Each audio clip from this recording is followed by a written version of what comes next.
Micron Technology reported earnings yesterday, and the stock unfortunately is down over 12% after hours, after the stock had dropped roughly 4%. So the stock right now pre-market is sitting at around $91. On today's episode, I'm gonna do a quick deep dive on the overall earnings. I'll kind of explain what went wrong and why, even though I went wrong, normally I don't invest in the semiconductor space, but I do believe opportunity is knocking at my door right now. So let me share my overall thoughts. Let's get started. But before we go anywhere, make sure to hit the thumbs up, make sure to hit the subscribe button, check out the pinned comment for special offer at fool.com/Jose, and also check out my free daily semiconductor newsletter, What the Chip Happened, which I'm covering this talk today. So check that out. I want to thank the Motley Fool for sponsoring this video, and check out fool.com/Jose for the 10 best stocks to buy now. With that link, you get a promotional offer for the subscription service. Now, let's continue with today's episode. All right, so we can see Micron is down roughly 12.2% after reporting earnings.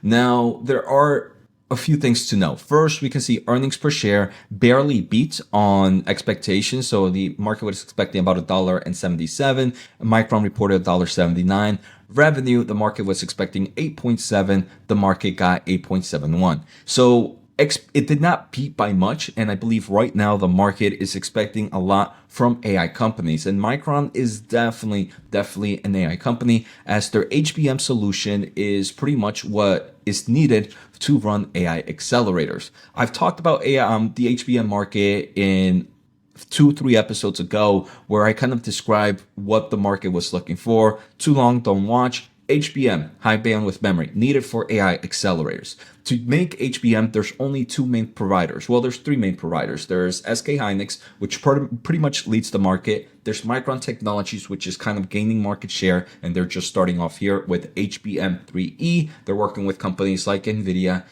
for some of their platforms. Again, SK Hynix is the biggest out of them all. And number 3 is one that hasn't really gotten a step out. It's Samsung Technology. So the HBM market is very crucial for the memory space. What's very important about a memory in HBM is to kind of create HBM, you're using DRAM technology and DRAM chips, and you have to kind of put them together. And through that process, you actually end out losing chips. So there's about a 3-to-1 ratio. Because of this 3-to-1 ratio, it's helping keep supply at bay, right? Because you can't just build as much as possible. You need to give up DRAM chips to be able to do that. And if you're giving up some of your inventory to make this HBM chips, you're also losing out on memory on your other products like laptops, like phones, and everything else that uses DRAM technology, right? So because of that, they're able to have higher margins than typical products, and it also helps keep off competition. As we're going to see, there's a lot of competition in legacy chips in the memory space. There's not a lot of competition. I mentioned pretty much only SK Hynix and Micron, with Samsung kind of lagging behind, are pretty much the competitors in this space. So that quick, too long, don't watch that other video. I kind of explained the HBM market there. So that's one of the reasons the stock dropped. Earnings didn't barely beat. The second thing is, for guidance for the upcoming quarter, it was weaker than expected. And I want to say this is an opportunity in my opinion. I think Micron is becoming a very strong AI player. As we're going to see, the HBM market is growing at such rapid levels. But the market is not looking at it like that. They're like, hey, look, if the AI market is growing, why is your revenue not beating expectations? And the reason we're going to see is other markets are lagging a bit. We're going to see the PC market is lagging, the mobile market is still slow, and the automotive market is lagging than previously expected. So that's kind of creating a headwind for revenue growth, right? And I believe there's going to be a point when all those trajectories, when the PC market is going to come back, when the mobile market is going to come back, when the automotive market is going to come back, fueled by AI revenue growth, that this is going to be a market beater. But right now the market doesn't see it like that, and they're giving this company, in my opinion, great entry point for long-term investors, right? Remember, when I think about this, I'm thinking about investing for a multiple, for at least a year, at least 2, right? I'm not looking for a quick buck for next quarter. I'm not looking for a trade I'm looking at it as an investor where I want to buy something at a great valuation that I believe can add and give me value throughout time. And I think right now Micron is that. So here is their overall earnings, and we're just going to take a closer look at all the highlighted points that I have. So data center revenue grew 400% year over year and 40% sequentially, reaching a record level with data center revenue mix surpassing 50% of Micron's revenue for the first time. So again, I mentioned, right, the data center market is creeping up. That AI accelerator revenue is creeping up. Right now, it's only 50%. But if you are investing or bullish in the AI space, you believe this market trend is still very early. And that is another crucial part about this, right? You have to, if you want to invest in Micron, you have to know for sure in your bullish thesis that you are completely bullish in the AI space. Because if you're not, any small setback will create this massive fear that would probably create weak hands. So for me, the biggest bullish thesis here for Micron is that I am very bullish in the AI space growing. It's not going to grow at a straight line, but I believe the overall trend is going to be in a nice uptrend that it gives me opportunities like we're seeing today. So 50% of revenue mix is coming from data center. It's going to continue to grow. So eventually it's going to become less dependent on the consumer players. Now their HBM shipments were ahead of plan and they achieved more than sequentially doubling their HBM revenue. And revenue from their largest data center customer was approximately 13% of total company revenue. I am going to guess this might be NVIDIA, I believe, if they're using their HBM revenue there. They also mentioned that the HBM market will exhibit robust growth over the next few years. In 2028, they actually expected to 4x from 16 billion to 64 billion. So we can see the HBM market is expected to grow dramatically. By 2030, their total addressable market forecast is to be over $100 billion. That $100 billion is actually bigger than their market right now. So again, these are very far estimates, and these estimates could be completely wrong. But I do believe it's going with the right mindset that it's going to continue to grow. So if you're able to buy a company at a great valuation with a market that's going to continue to grow, I think, in my opinion, that's almost a great, you're increasing your opportunity, you're increasing your probability of being right. Now, here's where some of the weakness mentions. They mentioned in the DRAM market, they had previously shared their expectations that customer inventory reduction in consumer-oriented segments and seasonality would impact fiscal Q2, which is their upcoming quarter. And now they're seeing a more pronounced impact of customer inventory reduction. So everybody's saying, hey, look, you just gave us all this good news about the AI market, but now you're telling us that you expected a weak market. You're actually getting something weaker in the consumer space. And that's one of the reasons that's dragging the stock price down. Regardless, the company is still on track to achieve HBM targets and also deliver a substantial record in Micron revenue in free cash flow for fiscal 2025. The other thing is Micron, like I mentioned, this is very important. And I think NVIDIA is setting the pace up for the memory space where you have to be a fast growing company. You have to be innovating, because if you're not innovating, NVIDIA is not going to be your customer. And they're the ones leading this AI accelerator race. If you're not innovating, they're going to go with whoever is.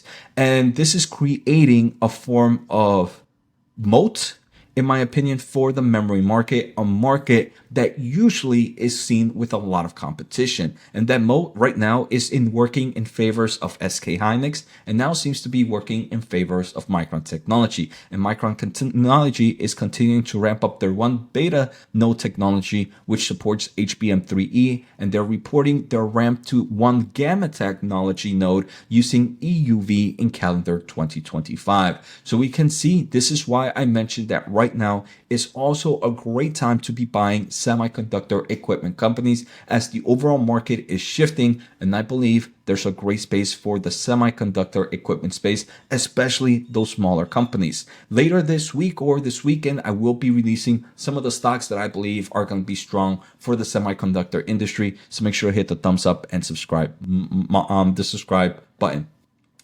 Now, a few things that they also mention is multi-model. Is not only is it AI training, but now you're seeing things like large language models, right? Now you're also seeing things like multimodality in models that require more memory. You're also seeing things like chain of thought through inferencing with O1 and Strawberry from OpenAI that requires even more and more bandwidth. You're also seeing AI agents become more capable and address vertical market consumers and enterprise use cases, driving acceleration monetization of AI. So overall, all this thesis behind AI is creating the need for more HBM and more high leading edge memory DRAM technology. So they did upgrade their view of server unit percentage growth and now expect to reach low teens in calendar 2024. They're also expecting to see traditional server refresh cycle anticipated in unit growth in 2025.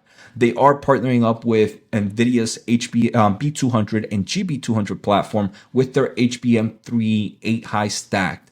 So again, they're working. This shows that Micron is innovating at rapid levels because NVIDIA is only going to be working for the best or with the best. So this month, they commenced high volume shipments to their second largest HBM customer. I'm not sure who that would be. It's going to either be AMD or one of the big tech players. And they will start volume shipments to their third large customer in calendar Q1, expanding their HBM customer base. Now, they're also innovating. They're working on HBM3E 12 high. Like I mentioned, this is a constant innovative market. And this is one of the risks, in my opinion, for AI companies right now, is if there's a slip up, when they're developing HBM4, there's some form of issue, SK Hynix will be right there saying, hey, look, too bad, too sad. I'm going to continue to eat market share. Samsung can develop also at rapid levels and be like, hey, look, I'm taking market share. So for this, you need to have high conviction. You need to know that this company is innovating. And unfortunately, even with all that, the company's engineers need to be working overtime. They did increase their HBM total addressable market to be roughly $30 billion in 2025, previously up from $25 billion.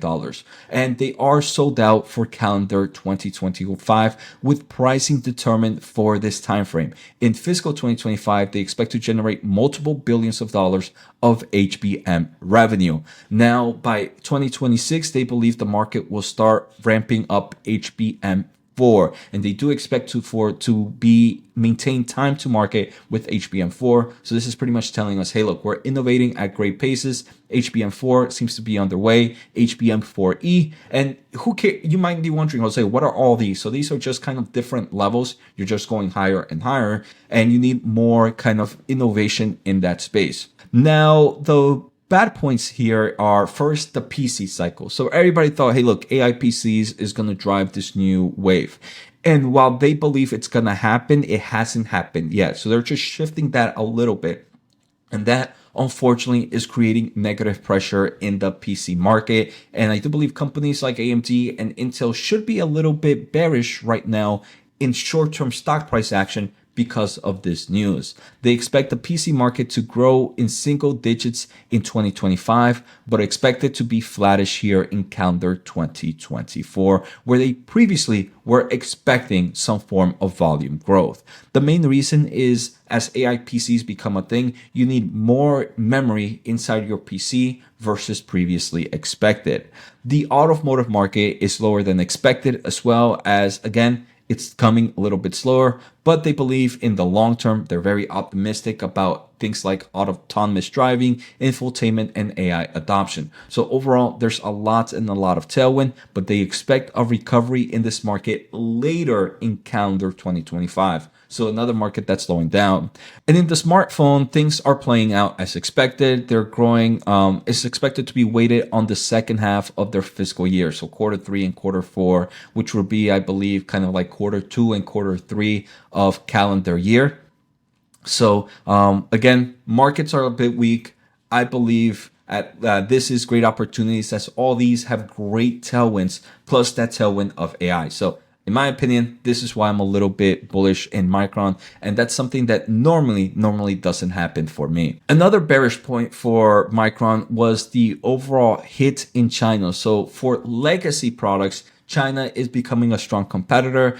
but that legacy products is not that big portion of this company's total revenue. Micron is not trying to kind of focus on low margin business, especially with things like HBM right now. They are saying, okay, we'll play in this space. We'll kind of do a decent supply and demand in this space, but we're most likely going to be losing market share to Chinese players here. And that's okay because that's a low margin business. So personally, something I wouldn't be too worried about, but the overall market sees that I say, look, competition for China is real. But again, that competition is only for legacy products. Another bearish thing is while this company did have operating cash flow of $3.2 billion this quarter, they spent roughly $3.1 billion in capital expenditure as they are increasing their capacity of HBM, right? And this kind of pretty much was a break even in free cash flow, $100 million positive. But investors might be a little bit worried. Hey, look, are you spending too much in CapEx right now in an industry that might just be a nothing burger? And I think that's another issue. Many people don't know what they feel about AI. It came out of nowhere. Is it going to go out of nowhere? Are companies over investing right now? I personally believe from what I'm seeing, that's not the case. So I think this capital expenditures are very important for them to continue to build up capacity for the future growth we see ahead. Now, so pretty much anything outside of HBM is not doing so well. And that's where the market is hating it, where they expected AI to be driving revenue around the whole space. But that's not the space. Right now is data centers. And I do believe in the upcoming quarters, we will see that tailwind from consumer products. So I hope this was a great breakdown of the earnings. Again, in my opinion, the market is expecting a lot from Micron right now. And they're saying, hey, look, we're not getting it. So it means that something must be wrong. And I just think the market is very, very impatient and is going to get this wrong from Micron. I believe right now in the 90s, this is pretty attractive, right? I mean, I personally think it's attractive. Am I right? No, I don't think do I guarantee it, right? No, obviously not, right? No one can guarantee the market. Obviously, volatility can continue and stock prices can continue to drop. The way I look at it is not what the stock price will be next week or next month, but in the long term of things, would I be happy purchasing at $90 for a company with a market cap probably about $100 billion right now in an AI space that has a total addressable market in 2030 of $100 billion itself, not counting everything else out there from automotive, from phones, and the list goes on, right? So for me, I look at it as, is my probability, if I purchase the stock, is my probability of being right higher than being wrong? And I think right now, yes. I think right now the market is wrong with the valuation of Micron. Again, market is volatile. Next month, the stock can still be even lower than it's at today. But I believe in the long term of things, as long as the AI space is where it's at right now, Micron is going to be okay.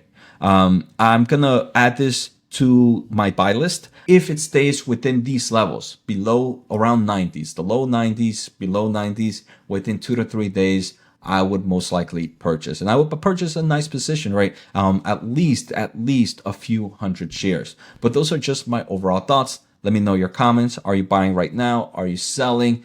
Again, don't make a decision because I'm buying. I could be completely wrong, but I do enjoy the valuations. Take care. Have a good day and see you next time.